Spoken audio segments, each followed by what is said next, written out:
तू बड़का बना देना कि हम यही जी बंगला लेके अपना मेहररुआ के संग रोज जूहू चौपाटी घूमे। इतना बढ़िया है जगह नदी बहुत है, जूहू चौपाटी बन जाते जगह, हर आदमी ठेला लगा के रोज 500 रुपया कमा के जाए।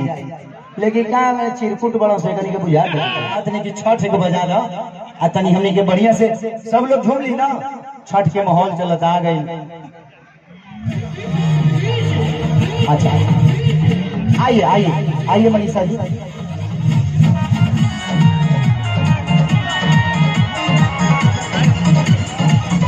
को समझता है मैं किसी राजनेता पे उंगली नहीं उठा रहा हूं, मैं सिस्टम पे बात कर रहा हूं। मुझे दुख होता है ऐसे देख के। इस जमीन को देखा तो मैं अपने अखिलेश बाबा से बोल रहा था एक बार कि बाबा इतनी अच्छी जमीनें हैं, ऐसे ही जगह पे हम शूट करने जाते हैं तो वहाँ फिल्म सिटी बन गया है। यही जंगल मुझे मिलती है मैं जब शूटिंग करने जाता हूँ, तो इससे कुछ वीआईपी नहीं मिलता है। हमारे खेत बंजर हो जाए तो हर तो दूसरे के खेत में नहीं चलावे के पड़ी हमके, और हमारा खेत बंजर, हम किसान हो के भी इस खेत को आबाद नहीं कर पा रहे हैं, तो गलती हमारी है। गलती हमारी ये है कि हम जब इलेक्शन आता है तो खाली 2 फ्रूटी पियला के बाद तो बटन दूसरा जगह चल जाता है। सबसे पहले एक दिन की खुशी को मारना पड़ेगा अगर आपको पूरे जीवन की खुशी लेना है।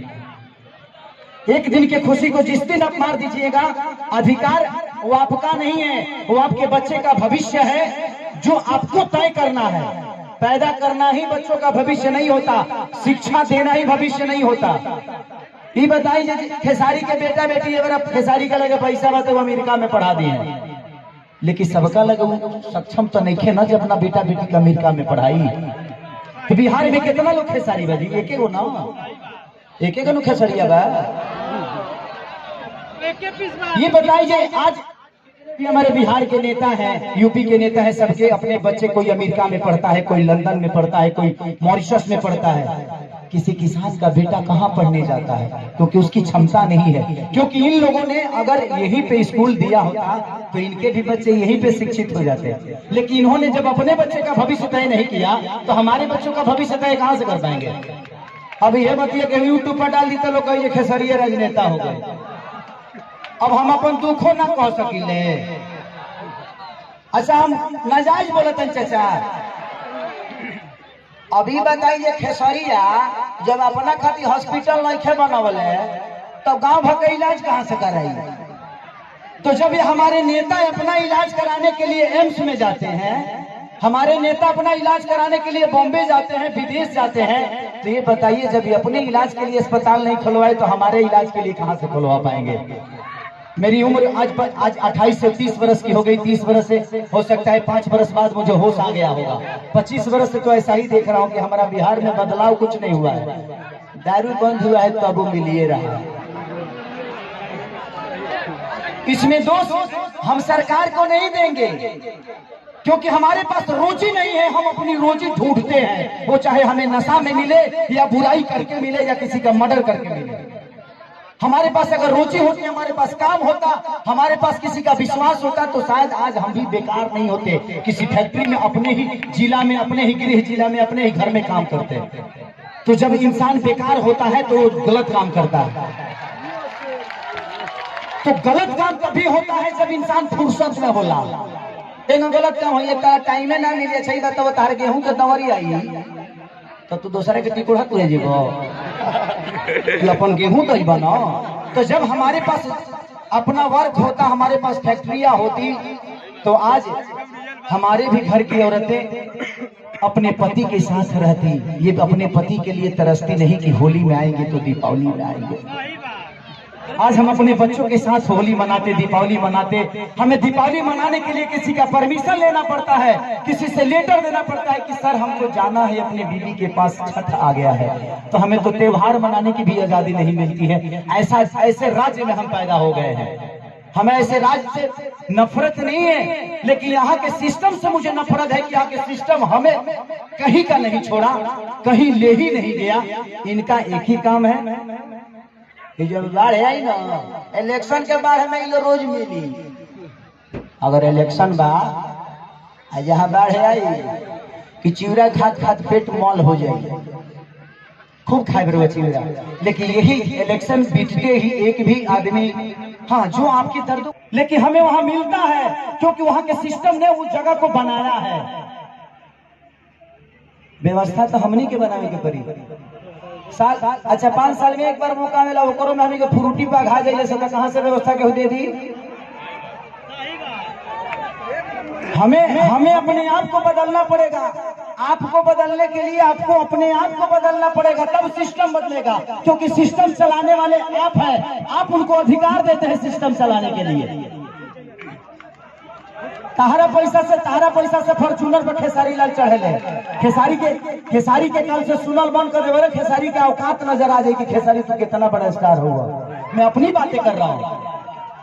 तो जब खेसारी लाल यादव की औकात आपके हाथों में है, मेरा भविष्य आपने तय किया है। एक दूध बेचने वाले बेटा, एक लिट्टी बेचने वाले बेटा स्टार आपने बनाया ना।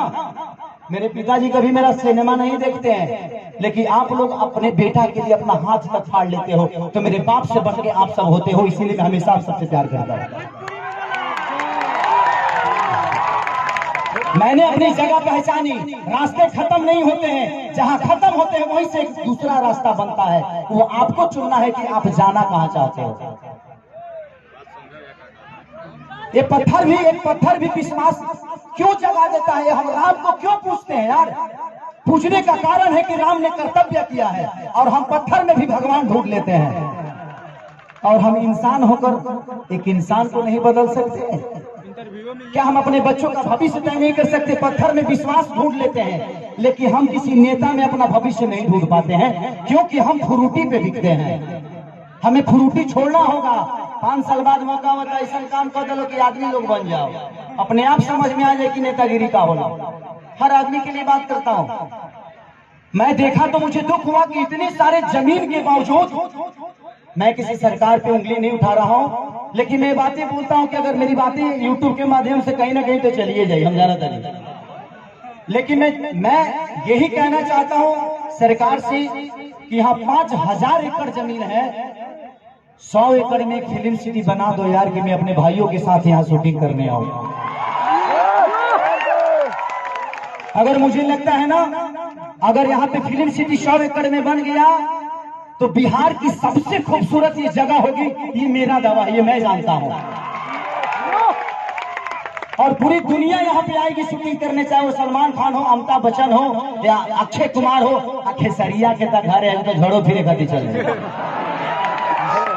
हमार तो बतिए हटा दे, हम तो घर के बेटा हैं। ये जमीन के उपजल एगो अनाज है, लेकिन दुख होता है, हमके बड़ा दुख लगल है। ऐसा नहीं होता, ये जगह देख के दुख ना लगल है।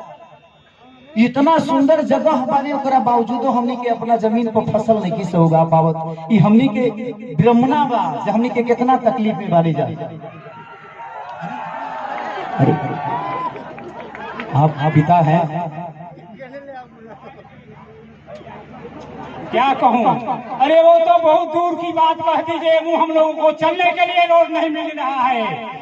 देखिए यहाँ से वहाँ से एक बार एग्रीमेंट भी हुआ था, सरकार बनने नहीं दे रही है। हम लोग क्या करें? अब कोई रास्ता नहीं मिल रहा है। फिलहाल से यहाँ आने जाने के लिए कैमरा तक रोड हुआ था, सरकार बंद करने नहीं दे रहा है। ये तो बड़ी बात कह दी 500 बीघा काम करने के लिए। तो बात बताई, हम बहुत गरीब परिवार की बेटी लगे 50-100 करोड़ 200 करोड़ रुपया नहीं थे, लेकिन भगवान अगर हमके बहुत बड़ा जरिया बना दी है ना, हम वादा करते नहीं। हम इससे वादा करके देखिए, हम नेता ना है, हमके वोट नहीं खेले के, और वो लोग बिना आशीर्वाद दिले हमारे खातिर बहुत बात। हम वादा करते नहीं कि भगवान अगर हमके बहुत बड़ा आदमी बना दे ना, तो हम अपना पैसा से फिल्म सिटी बनाए भेजिए जमीन को। इसलिए इतना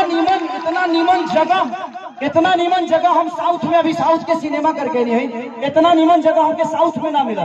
हम अपना जीवन में पहली बार इस जगह पाई भाई। इस जगह पे आके ऐसा लगा जी यहाँ जन्नत है, और यहाँ पत्थर नहीं, यहाँ हर पत्थर पे एक इतिहास बना हुआ है, बस लोगों को पढ़ना आना चाहिए। लेकिन मुझे नहीं लगता कि इस सरकार को कभी ये पत्थर नजर आएगी। इनके नजर में ये पत्थर है, क्योंकि इसके लिए आपने मंदिर नहीं बनाया ना। एक पत्थर को रख के जब हम मंदिर बना देते हैं तो उसमें जल चढ़ने लगता है। आज इस पत्थर पे आप मंदिर बना दीजिए, देखिए सारे भक्त जल चढ़ाना शुरू करेंगे और ये हमारे लिए मंदिर नहीं भगवान का मूर्ति बन जाएगा यही पत्थर। लेकिन सरकार के नजर में एक मामूली ये पत्थर है, लेकिन वो मंदिर बना दे तो शायद ये पूजनीय हो जाए, लेकिन शायद ये लोग नहीं बना पाएंगे। हम 30 साल से तो यही बोलते आ रहे हैं, लेकिन लोगों को लगता है कि मैं राजनीति करने लगता हूँ। मन करना चाहिए हमारा 25 साल 30 साल ले हम हीरो में ठीक बनी, नेता बन जब तो कहीं सटे के मिली हो तो हर जगह देखे बाद कोनो फोटो नहीं खींचत है ना। अभी बताओ जे हेम धइयो ले तनी केहू कुछ बोले वाला नहीं खनो, ऐसे हमारा नेता नहीं बने। हमको कुर्सी नहीं चाहिए, हमको कुर्सी पे बैठने वाले वो लोग चाहिए जो मैं चाहता हूं कि हर आदमी एक घर में नेता है। आप अपने घर को चलाते हैं तो आप नेता ही तो है। आप अपने घर को चलाते हैं, आप 6 आदमी को चलाते हैं, यहाँ 12 करोड़ जनता को मुख्यमंत्री चलाते हैं, तो उनको पावर दिए है तब ना। तो इसीलिए मैं चाहता हूं कि आप लोग अपना भविष्य तय करिए। इस जगह से मुझे बहुत प्यार हुआ बबन भैया, मैं आज अपने चाचा के पुण्यतिथि में आके बहुत मैंने इतना गर्व महसूस करा कि क्या बताएं भगवान हमके